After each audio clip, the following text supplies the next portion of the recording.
On associe souvent la vie politique à la notion de leadership. C'est un mot anglais qui a pour base to lead, conduire, diriger.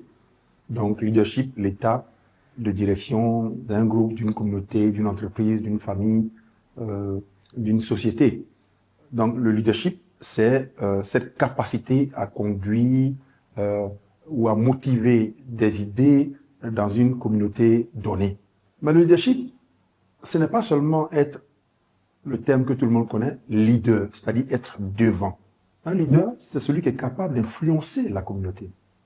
Influencer, je dis bien sûr dans le sens positif, dont les idées prospèrent, deviennent donc une terre favorable pour l'éclosion de certaines valeurs, de certaines actions.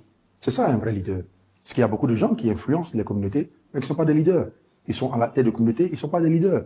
Parce qu'ils ne motivent pas, ils ne tirent pas du fond de leurs concitoyens tout ce qu'il y a de positif pour la construction. Mais ils sont adulés, ils sont suivis pour des raisons autres que des raisons qui sont saines et qui ne profitent pas qu'à eux et à la communauté. Donc, vous ne pouvez pas faire une vie politique si vous n'avez pas ces capacités de leader.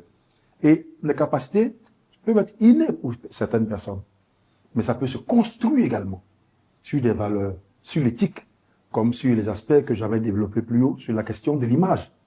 Donc, c'est votre image, c'est votre valeur, c'est votre cheminement, c'est votre histoire, c'est votre vie. Ce sont vos actions concrètes qui font de vous le leader que les gens respectent. Parce que vous ressemblez aux autres, vous inspirez les autres. C'est ça qu'on appelle un leader. Un leader dans une communauté peut ne pas être à la tête d'un parti politique, d'un village, d'une communauté, mais il est leader, comme on dit d'habitude, d'opinion. C'est-à-dire, toutes ces idées font l'objet d'émulation de la part des communautés où sa voix compte.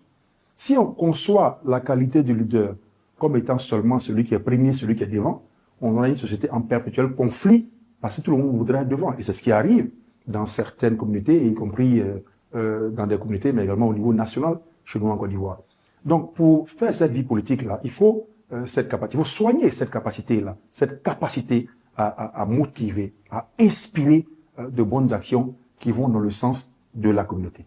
Donc, voici un peu la question de leadership qui va vous suivre irrémédiablement dans votre vie politique et à laquelle vous devez faire attention, votre capacité à diriger. Donc, je résume, votre capacité, c'est votre vie, c'est vos valeurs, c'est votre influence, c'est l'image que vous projetez de vous-même, qui font de vous le leader qui doit être suivi.